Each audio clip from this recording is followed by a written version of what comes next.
मांगने की जरूरत ही नहीं पड़ेगी। क्या मांगना?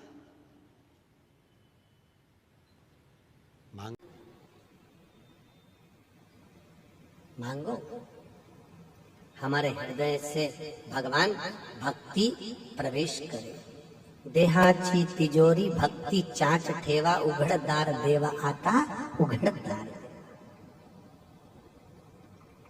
इस देह की तिजोरी में ऐसा कपाट खुल जाए भगवान, इस देह की तिजोरी में भक्ति का बीज ऐसा स्फुटित हो जाए कि हमारा जीवन सार्थक हो जाए। देव प्रवेश करे।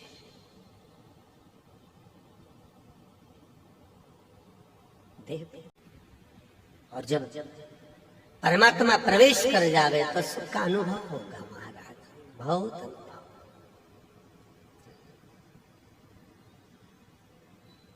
दुनिया के लोग पूछेंगे जो तुम इतना मुस्कुरा रहे हो क्या गम है जिसको छुपा रहे हो? याद रखना, संतों के पीछे दुनिया के लोग ना धोखे पड़े रहे। मीराबाई को अपशब्द कहा, नामदेव जी को लोगों ने ताने दिए, तुकाराम जी को लोगों ने अपशब्द कहे, संत ज्ञानेश्वर जी के लिए लोगों ने अपशब्द कहे। परीक्षा लेने के लिए वो सिंह पर बैठकर हाथ में सांप का कोड़ा लेकर आया, संत ज्ञानेश्वर जी के लिए।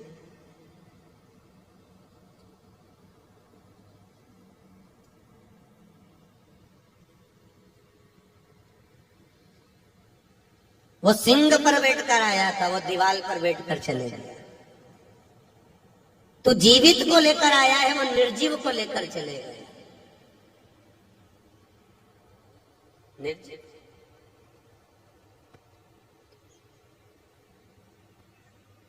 महाराज, एक बार श्री ऋषभदेव जी महाराज से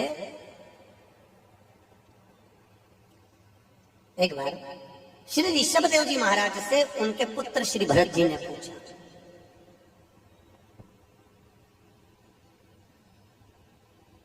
ऋषभदेव जी महाराज अहिंसा परमो धर्म को जानने वाले, कोई जीव न मर जाए, कोई जीव की हत्या न हो जाए। तो श्री भरत जी महाराज ने ऋषभदेव जी महाराज से एक प्रश्न किया, ऋषभदेव जी महाराज, पिताश्री आप मुझे एक बात बताएंगे? पिताजी ने कहा बोल, क्या बात पूछना है? महाराज, क्या मृत्यु लोक में जन्म लेने वाला व्यक्ति पाप से वंचित है, पाप से छूटा हुआ है? ऋषभदेव जी महाराज ने कहा, भरत सुन, मृत्यु लोक में अगर मनुष्य का जन्म हुआ है तो उसके माथे पर पाप की गठरिया तो बंधी ही रहती है। 4 स्थान पर हर व्यक्ति से पाप होता है, ऋषभदेव जी महाराज कहते हैं। कितने स्थान? जम के बोलो जरा। 4। संत श्री ऋषभदेव जी महाराज सदगुरु परमात्मा मेरा हरि विठ्ठल का स्वरूप श्री ऋषभदेव जी महाराज भगवान नारायण के ही अंश स्वरूप हैं, और वो कहते हैं 4 स्थान पर हर व्यक्ति से पाप होता है। पहला, झाड़ू लगाते समय, बुआरी काटते समय छोटे छोटे जीव मर जाते हैं, उसका पाप माथे चढ़ जाता है।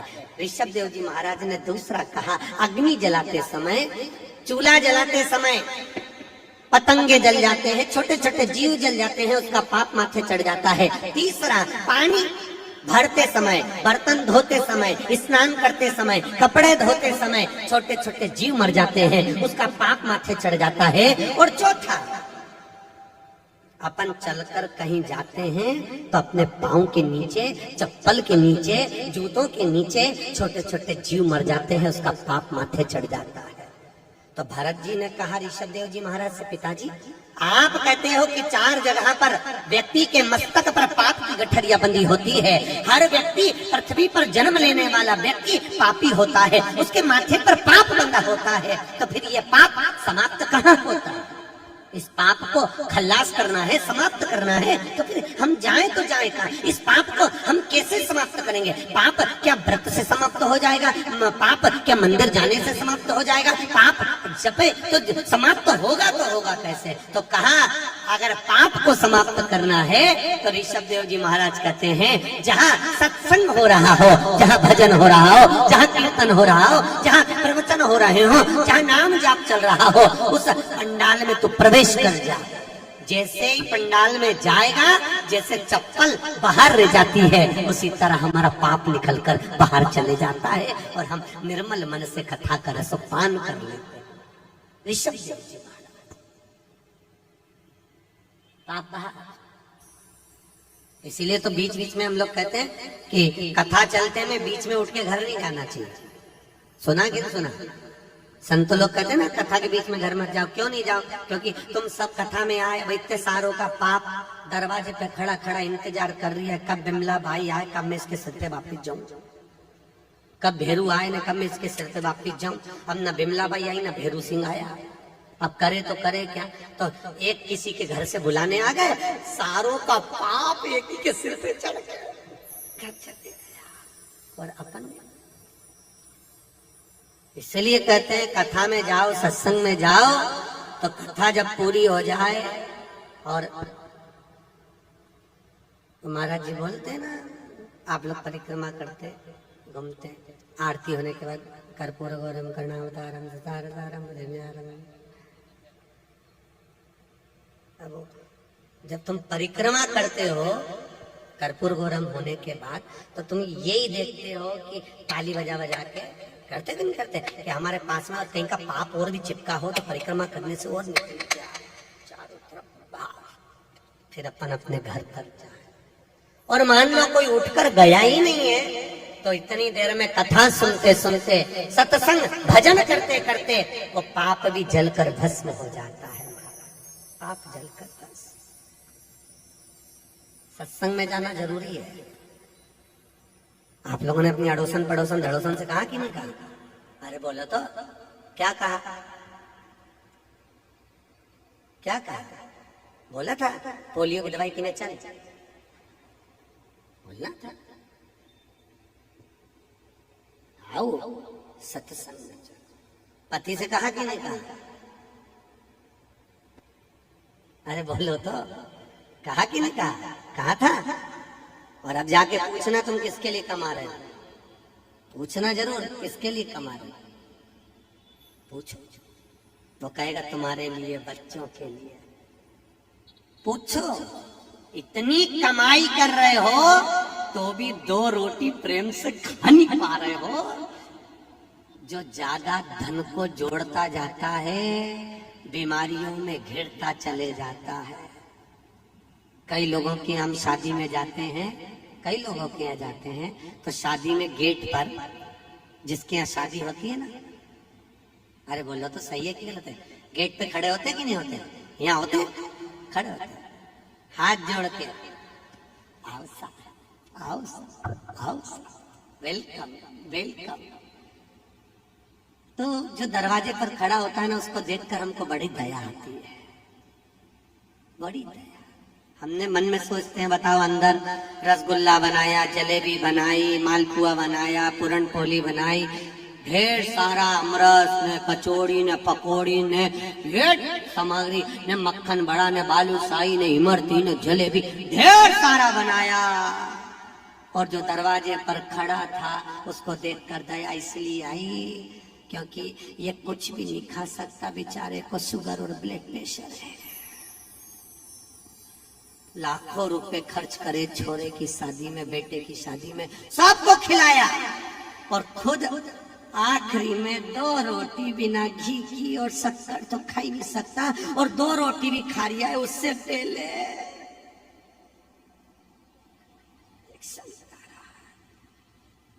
तब 2 रोटी खा पा लिया, और उसके बाद भी कमाने में, तब कथा में नहीं जा रहा, सत्संग में नहीं जा रहा है, शिव महापुराण की कथा अपनी करमाला में हो रही है, नहीं जाएगा, पर कमाने के लिए दिन भर दुकान पे बैठे रहेगा। भले 2 रोटी प्रेम से नहीं खा सकता, पर कमा कमा कमा। फिर वही वाली बात आ गई, जी कल वाली, खूब जोड़ो आखिरी में।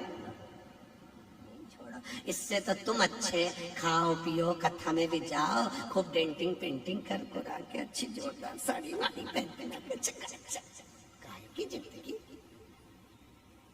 मस्त मस्त।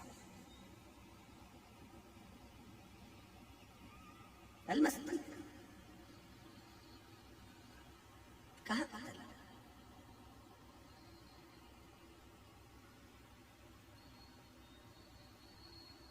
जब दांत रहते हैं तब चने नहीं मिलते। क्या नहीं मिलते? चने। जब चने मिलते हैं सोफा सेट गाया, तब चने चने जब चने हैं।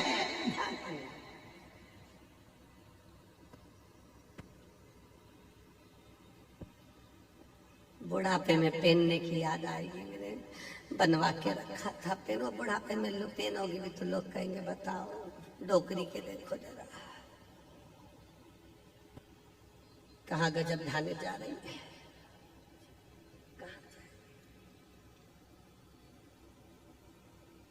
भजन घर के लोग कहें कहाँ जा रही है? शिव महापुराण में कथा में क्या रोज रोज जा रही है? कह देना उधर की तृप्ति के लिए रोज भोजन जरूरी है, आत्मा की तृप्ति के लिए रोज शिव महापुराण जरूरी है। ये आत्म तृप्ति का विषय है। आत्मा छोटे मुख से भगवान का नाम ना छूटे। और हम कई बार लोगों से कहते हैं तीर्थ भी नहीं जा सकते तो मत जाओ। अपने घर में अगर बुजुर्ग माता पिता हैं उनकी सेवा कर लो, पूरे तीर्थों का फल मिल जाएगा साहब, पूरे तीर्थों का। मत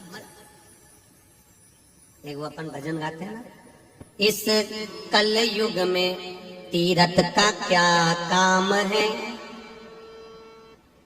अरे बोलो तो, इस कल युग में तीर्थ का क्या काम है। कर लो घर में सेवा वही तो चारों है, चारों धाम है।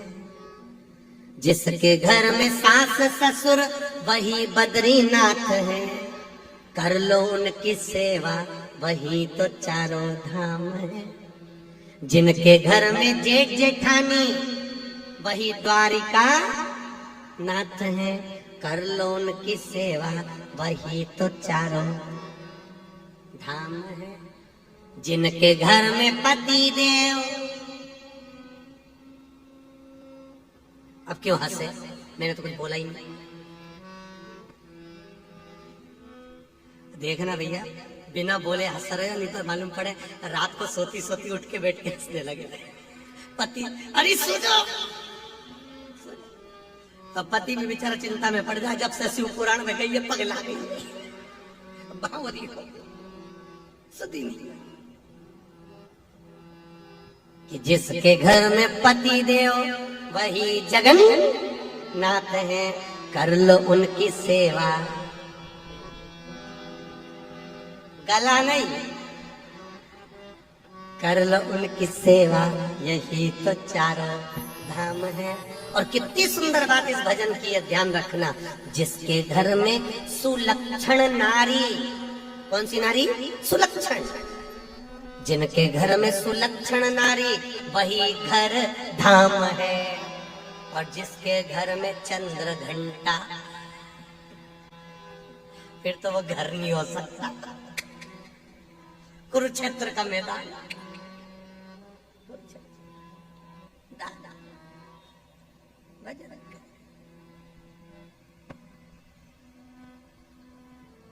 अब कथा करें भूत बावन भूतेश्वर की कथा। नंदन वन में भगवान शिव घूम रहे पार्वती जी के साथ नंदन। और नंदन वन में घूमते घूमते भगवान शंकर पार्वती के साथ में जब भ्रमण कर रहे थे, माता पार्वती शिव दोनों चलते चलते भगवान के हृदय चित्त से एक तेज पुंज निकला। हृदय चित्त से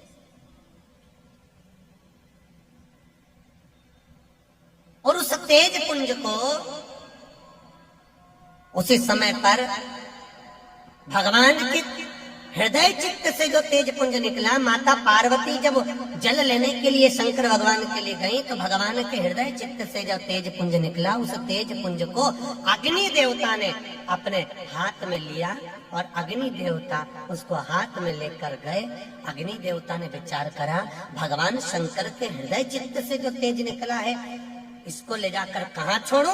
अग्नि देवता ने ले जाकर उस तेज पुंज को ले जाकर विचार करा, करूं तो करूं क्या, कहाँ दूं मैं?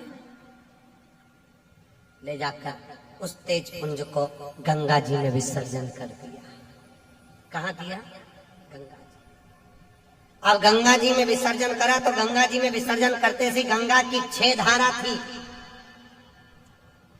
भगवान के हृदय चित्त का वो तेज पुंज 6 धारा में विभाजित हो गया।